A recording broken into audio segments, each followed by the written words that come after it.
Shalom,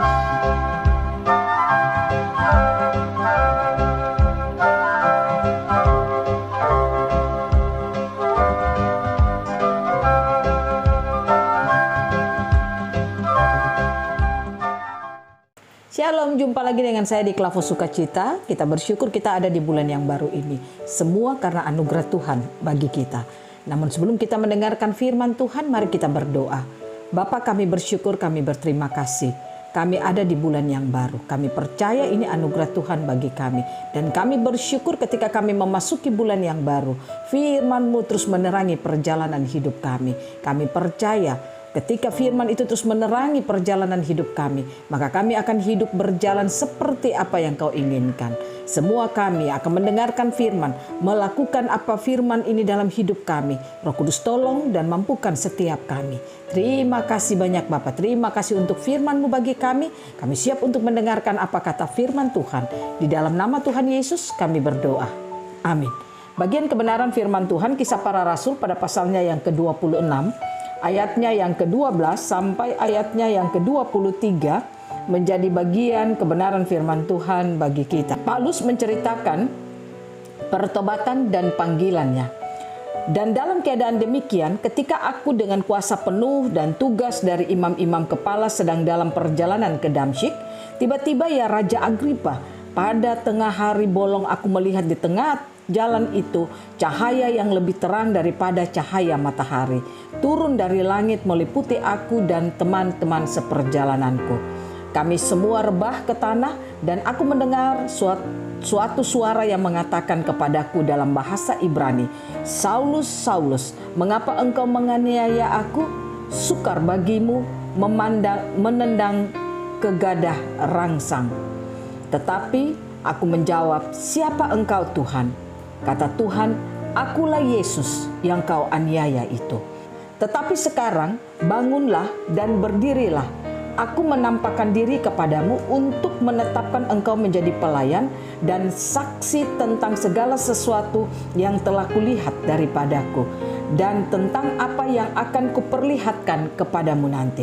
Aku akan mengasingkan engkau dari bangsa ini dan dari bangsa-bangsa lain, dan aku akan mengutus engkau kepada mereka untuk membuka mata mereka supaya mereka berbalik dari kegelapan kepada terang dan dari kuasa iblis kepada Allah, supaya mereka oleh iman mereka kepadaku memperoleh pengampunan dosa dan mendapat bagian dalam apa yang ditentukan untuk orang-orang yang dikuduskan.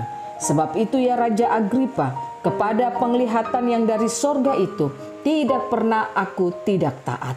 Tetapi mula-mula aku memberitakan kepada orang-orang Yahudi di Damsyik, di Yerusalem dan di seluruh tanah Yudea, dan juga kepada bangsa-bangsa lain, bahwa mereka harus bertobat dan berbalik kepada Allah, serta melakukan pekerjaan-pekerjaan yang sesuai dengan pertobatan itu. Karena itulah orang-orang Yahudi menangkap aku di bait Allah dan mencoba membunuh aku.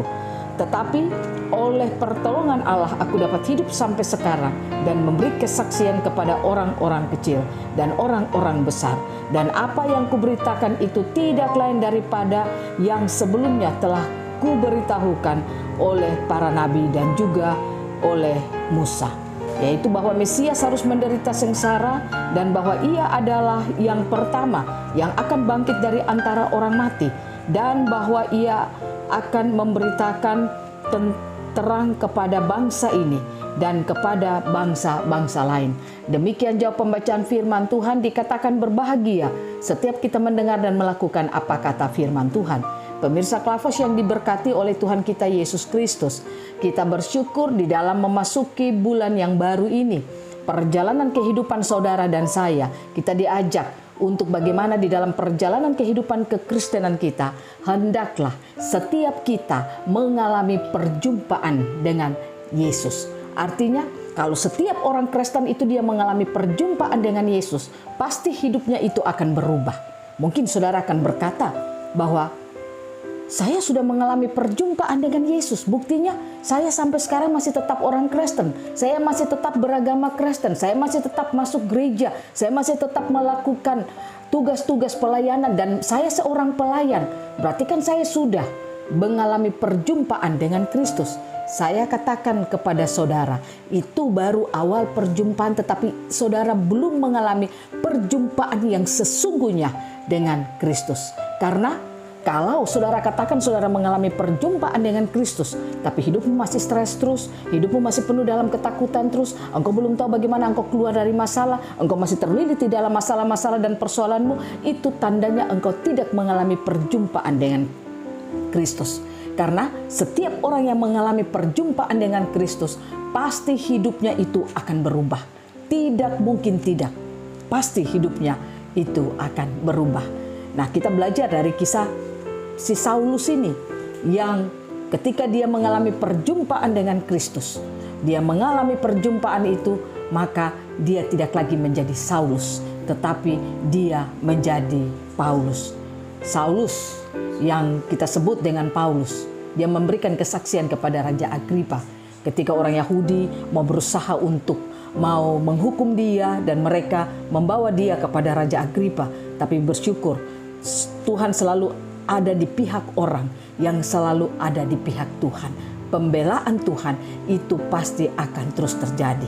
Oleh karena itu saudara, lewat bagian ini saya mau bilang untuk saudara, apapun masalahmu hari ini, mungkin ada orang yang tidak menyenangi engkau, mungkin dalam perjalananmu ada orang yang tidak suka dengan kehidupanmu, kau tidak perlu berkecil hati, tetaplah berjalan pada jalan-jalan Tuhan, karena pembelaan Tuhan pasti akan ada padamu. Apa yang dialami Saulus ini ketika orang Yahudi berusaha untuk melakukan satu tindakan hukuman kepada dia, karena mereka melihat dia mengalami suatu perubahan kehidupan.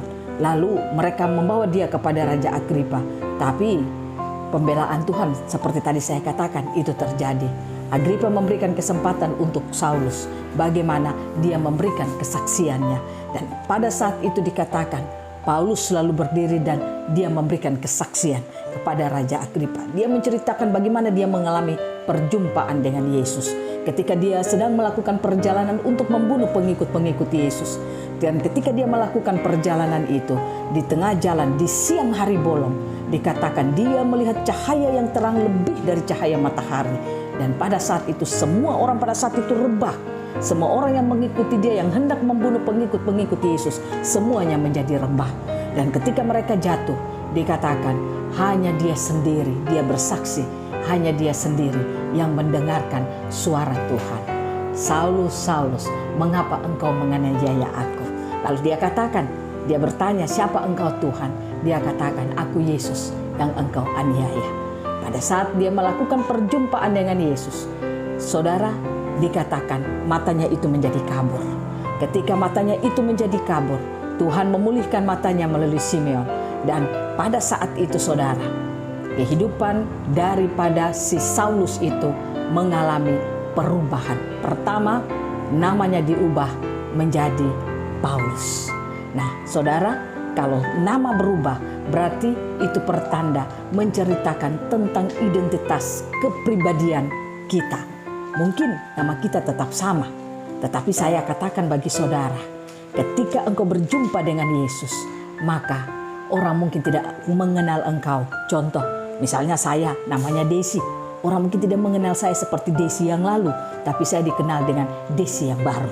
Nah, itu nama tetap, tapi perubahan itu pasti akan terjadi. Ini contoh yang saya ingin katakan kepada saudara. Yang kedua, kalau kita mengalami perjumpaan dengan Yesus, apa yang akan kita alami? Belajar dari kisahnya si Paulus ini. Dikatakan waktu dia mengalami perjumpaan dengan Yesus, maka dia menjadi orang yang hidup memberitakan kesaksian tentang Yesus yang ia jumpai itu. Saya katakan bagi saudara, mengapa banyak orang Kristen sudah jadi Kristen bertahun-tahun, tetapi dia tidak bisa bersaksi tentang Kristus dalam kehidupannya yang sebenarnya. Banyak orang bisa bercerita, menyampaikan Yesus lewat mulutnya, tapi sebenarnya dia tidak mengalami kehidupan Yesus itu di dalam hidupnya. Makanya tidak heran perkataan dan kehidupannya itu berbeda. Ada orang mengatakan Yesus berkata mengasihi, tapi dia sendiri tidak sanggup untuk mengasihi. Dia berkata, kata Yesus kita jangan khawatir, tapi dia sendiri hidup dalam ketakutan. Nah, itu berarti bahwa kita tidak mengalami perjumpaan dengan Yesus. Itu hanya sebuah kata-kata, tapi itu bukan sebuah kehidupan.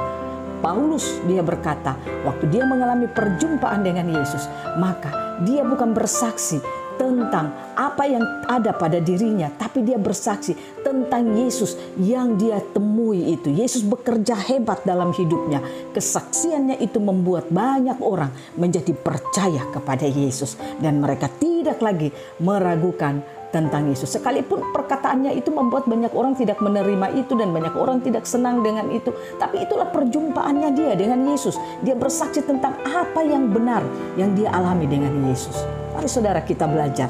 Kalau saudara dan saya mengalami perjumpaan dengan Yesus, perkatakanlah apa yang kita alami, yang sudah Allah kerjakan dalam kehidupan kita melalui anaknya Yesus Kristus. Itu yang kita perkatakan. Berarti apa yang kita katakan tidak boleh berbeda dengan seluruh kehidupan kita. Karena jangan hanya merupakan kata-kata saja, tetapi biarlah hidup kita pun seperti apa yang kita perkatakan. Jadi kata tidak cepat, tetapi kata kita itu mendesak hidup kita untuk hidup seperti apa yang kita perkatakan itu. Maka saya percaya saudara, hidup kita akan menjadi dampak bagi orang lain, akan membuat orang lain akan mengalami perubahan di dalam kehidupan mereka setiap saat. Karena apa? Mereka bisa melihat siapa Yesus yang kita sembah melalui hidup dan kehidupan kita. Nah, oleh karena itu saudara, mari kita belajar dalam perjalanan kehidupan kita di bulan yang baru ini. Kita bersyukur Tuhan memberikan saudara dan saya masih ada di bulan yang baru ini. Kita berjalan dalam perjalanan kehidupan kita. Banyak tantangan, banyak persoalan, banyak masalah yang mungkin nanti akan kita alami dalam perjalanan kehidupan kita.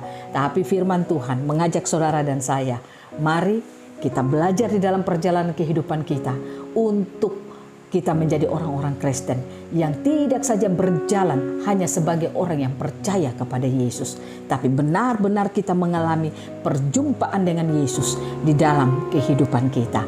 Karena seperti apa yang tadi disaksikan oleh Paulus, waktu dia mengalami perjumpaan dengan Yesus, hidupnya pertama-tama mengalami perubahan. Sesudah itu baru dia memberitakan apa yang sudah dikerjakan Yesus melalui hidupnya, sehingga dia pun memberikan perubahan bagi orang lain. Biarlah Roh Kudus memampukan saudara dan saya untuk ketika kita menjalani perjalanan kekristenan kita, kita dapat mengalami perjumpaan dengan Yesus di dalam hidup kita. Pertanyaannya, apa yang harus kita lakukan supaya kita dapat mengalami perjumpaan dengan Yesus? Yang pertama, bangun kesadaran saudara. Kalau Yesus yang ada di dalam hidupmu, rohnya itu adalah kehidupan kita. Tanpa Yesus kita tidak bisa hidup. Dengan kesadaran itu kalau kita bangun terus dalam hidup kita, saya percaya kata-kata kita luar biasa. Apa yang kita pikirkan itu juga akan selaras dengan apa yang dipikirkan oleh Yesus. Dan apa yang kita lakukan juga akan seperti apa yang Yesus inginkan. Mari kita belajar untuk melakukan itu di dalam seluruh kehidupan kita. Bangun kesadaran kita setiap saat. Yang kedua, yang harus kita lakukan supaya kita bisa mengalami perjumpaan dengan Yesus. Jangan hanya menjadi orang Kristen yang cukup percaya kepada Yesus. Tapi biarlah apa yang kita katakan kita percayai itu menjadi bagian hidup kita. Supaya apa yang kita percayai keluar dari dalam hidup kita seperti apa yang kita percayai itu. Sehingga saya percaya kita akan menjadi berkat bagi banyak orang. Dan perjalanan hidup kita tidak akan pernah membuat kita lemah, tapi akan membuat hidup kita menjadi luar biasa. Tuhan Yesus memberkati kita, firman-Nya jadi berkat bagi kita semua. Biarlah di bulan yang baru ini kita akan terus mengalami perjumpaan dengan Yesus di dalam seluruh kehidupan kita. Tuhan Yesus memberkati kita semua. Amin. Mari kita berdoa. Ya Tuhan, kami rindu untuk terus mengalami perjumpaan dengan Engkau. Biarlah di dalam perjalanan kekristenan kami akan mengalami perjumpaan dengan Tuhan. Karena kami tahu, perjumpaan dengan Tuhan pasti membuat hidup kami akan berubah. Perjumpaan dengan Tuhan pasti membuat hidup kami tidak akan sama lagi. Dan kami akan mengalami satu kehidupan yang ada di dalam kemenangan. Roh Kudus tolong kami, Roh Kudus mampukan setiap kami, agar kami dapat menjalani kehidupan kekristenan kami tidak asal-asalan, tidak main-main, tapi kami akan menjalankannya dengan sungguh-sungguh. Bukan karena kami bekerja di rumah Tuhan, bukan karena kami seorang pekerja Tuhan, bukan karena kami orang yang aktif dalam pelayanan, tapi biarlah kami membangun kesadaran kami kalau kami adalah alat Tuhan yang hidup di tengah-tengah dunia ini untuk merepresentasikan Tuhan melalui seluruh hidup dan kehidupan kami. Sehingga ketika kami mengalami perjumpaan dengan Tuhan, hidup kami dapat membawa satu warna kehidupan Kristus yang dapat menjadi berkat bagi banyak orang. Terima kasih Bapa, berkati semua pemirsa Klavos, berkati kami semua dalam memasuki bulan yang baru. Kasih Tuhan, berkat Tuhan menyertai kami selalu. Amin. Shalom, Tuhan berkati kita semua.